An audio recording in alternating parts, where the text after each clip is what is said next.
இந்த படம் பார்த்துட்டு வீட்டுக்கு போகும்போது எனக்கு பல விஷயங்கள் ஞாபகத்துக்கு வந்துச்சு. ஒரு 10-15 வருஷத்துக்கு முன்னாடி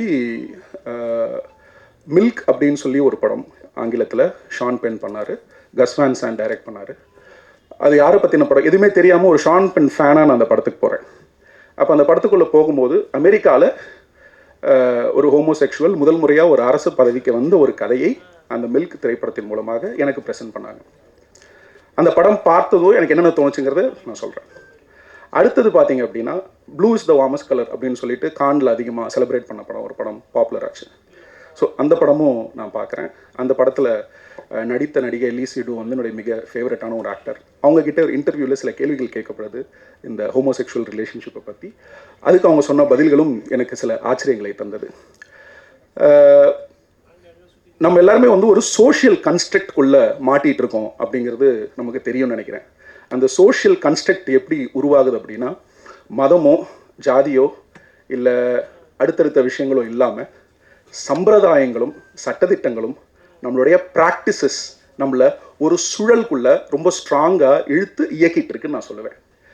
அந்த சோஷியல் கன்ஸ்ட்ரக்ட் உருவானதுக்கான காரணம் நீங்கள் ஆரம்பித்து போனீங்கன்னா, பின்னாடி போயிட்டே இருந்தீங்கன்னா, அது ரொம்பவும் ஒரு சில்லறைத்தனமான கேள்விகளுக்கு கேள்வி கூட கேட்க தேவையில்லை, அந்த அளவுக்கு நமக்கு ஈஸியாக புரியக்கூடிய ஒரு விஷயமாக தான் அந்த சோஷியல் கன்ஸ்ட்ரக்ட் அப்படிங்கிறது இருக்கும். இது இப்படி உருவானதுக்கான காரணம் அப்படின்னு சொல்லிட்டு, இப்போது அமெரிக்காவில் இருக்கட்டும் இல்லை ஐரோப்பாவில் இருக்கட்டும், இப்போ சமீபத்தில் ஒரு வருஷத்துக்கு முன்னாடி தாய்லாண்டில் வந்து சேம் செக்ஸ் மேரேஜை வந்து லீகலைஸ் பண்ணியிருக்காங்க. இல்லை நம்மளுடைய South Asian nations or South East Asian நேஷன்ஸாக இருக்கட்டும், இன்றைக்கி அதிகமாக குவேர் கம்யூனிட்டி பற்றின ஒரு விழிப்புணர்ச்சி ஏற்படுவதற்கு காரணமாக இருப்பது கலையும் திரைப்படங்களும். அந்த வகையில் இந்த டீமுக்கு என்னுடைய முழு மரியாதையும் அன்பும்.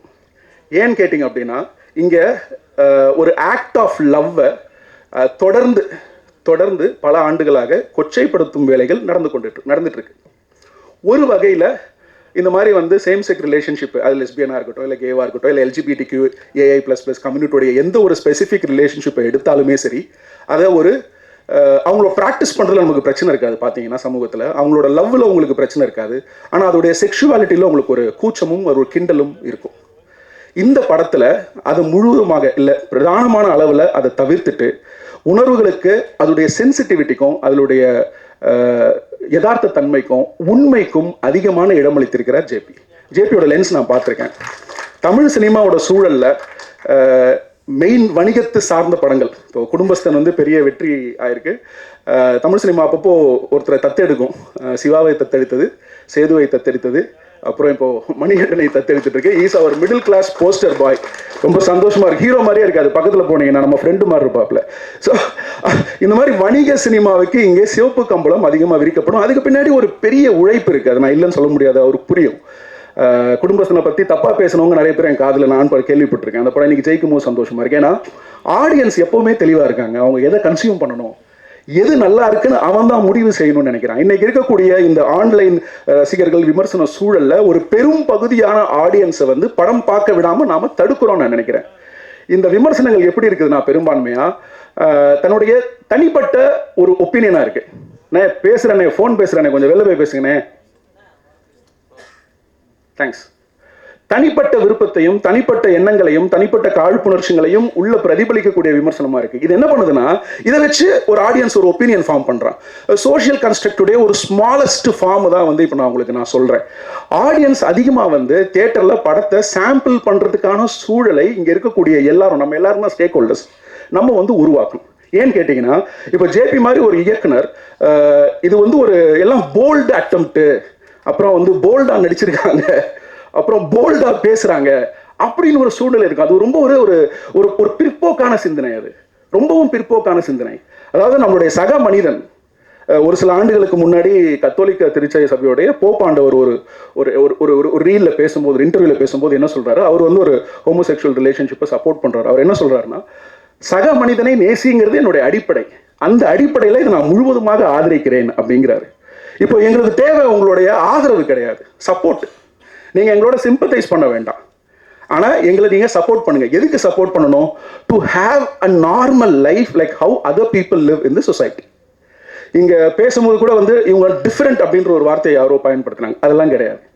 இந்த படம் எது நார்மல் இல்லைங்கிறத கேள்வி எழுப்பக்கூடிய படம், அதற்கு விடை சொல்லக்கூடிய படம்.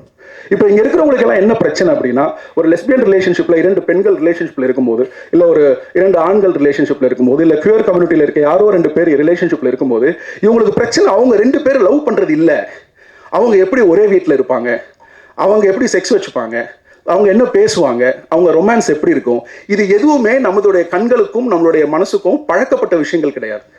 நம்மளோட brain is actually controlled by a cognitive bias. அதாவது நீங்க பார்க்கிற விஷயங்கள், கேட்கிற விஷயங்கள், பழகிற விஷயங்கள், உங்களுக்கு போதனை கொடுக்கக்கூடிய விஷயங்களை வச்சு உங்க பிரெயின் வந்து இது சரி, இது தவறு அப்படின்னு ஒரு முடிவு எடுக்குது.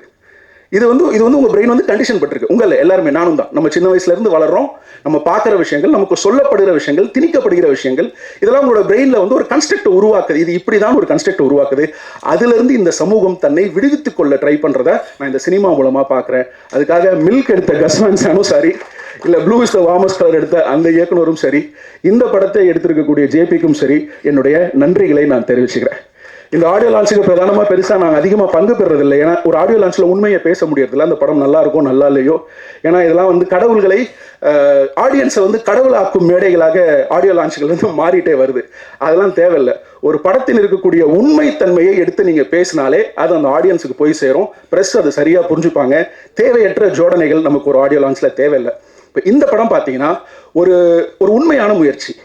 இந்த தமிழ் சினிமா சூழல்ல, இன்னைக்கு இருக்கக்கூடிய வணிக சூழல்ல இப்படி ஒரு படத்தை, அதாவது முழுக்க இவர் சொல்றாரு இல்லையா, என் கேள்வி, ஆக்சுவலா அவரோட பாயிண்ட் என்னோட பாயிண்ட் ரொம்ப பக்கத்துல இருந்தது. ஜேபி பேசும்போது எனக்கு கோபம் வந்தது. அங்கதான் வந்து ஒரு ஹார்ட் ஃபார்ம் வந்து அது ஒரு படைப்பா உருவாக்கும். ஒரு கிரியேட்டர் வந்து ஏதாவது ஒரு விஷயத்தை பார்த்து அதை நேசிக்கணும், இல்ல காயப்படணும், இல்ல கோவப்படணும். அப்படி ஏதாவது நடந்தால் மட்டும்தான் அவரால் ஒரு உண்மையான கிரியேஷனை கொண்டு வந்து வெளியில் மக்கள் முன்னாடி கொடுக்க முடியும். இந்த படம் வந்து ஒரு உண்மையான படைப்பு அப்படின்னு நான் நம்புறேன். இப்போ நான் உங்ககிட்ட சில கேள்விகளெல்லாம் முன் வச்சேன் இல்லையா, LGBTQIA+ உடைய கம்யூனிட்டி பற்றின ரிலேஷன்ஷிப் சம்பந்தமான கேள்விகள் நிறைய பேருக்கு இருக்குன்னு. அனைத்து கேள்விகளுக்கும் ரொம்ப அழகாக பதில் சொல்கிறாங்க. அவர் சென்சுவாலிட்டியை விரும்பலை, ஆனால் அதே நேரம் அழகியலோடையும் ஏஸ்தட்டிக்ஸோடையும் பொறுப்போடையும் நிதானத்தோடையும் இந்த படத்தை வந்து அவர் அணுகியிருக்காரு. ஸோ அதுக்கு ஜேபிக்கு வந்து முழு வாழ்த்துக்கள். Quickly about the cast and crew, நிஜமோல் உங்களோட படங்கள் எல்லாமே நான் பார்த்துருக்கேன். இந்த படத்தை நீங்கள் கேரி பண்ண விதம் வந்து எனக்கு ரொம்ப சந்தோஷமாக இருந்துச்சு. ஏன்னு கேட்டிங்கன்னா, இந்த டைரக்டருடைய ஆர்ட் ஃபார்மில் is gone for longer shots. அப்புறம் டெஃபினெட்லி நிறைய டேக்ஸ் நடந்திருக்கும். 2-3 ஆர்டிஸ்ட் மட்டும்தான்.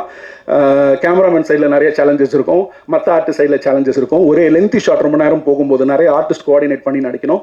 அப்போ பல வாட்டியும் ஒவ்வொரு வாட்டி எத்தனை டேக் போனாங்கலாம் தெரியல. ஒவ்வொரு வாட்டியும் அந்த பெர்ஃபார்மன்ஸோட இன்டென்சிட்டி இருக்குல்ல, அதோட ப்ரெசிஷன், துல்லியம் வந்து ரொம்ப அழகாக அவங்க எக்ஸ்பிரஸ் பண்ணியிருந்தாங்க. எஸ்பெஷலி அவங்களுடைய கண்கள். ஏன்னா இது நம்ம திரையில் பார்க்காதது.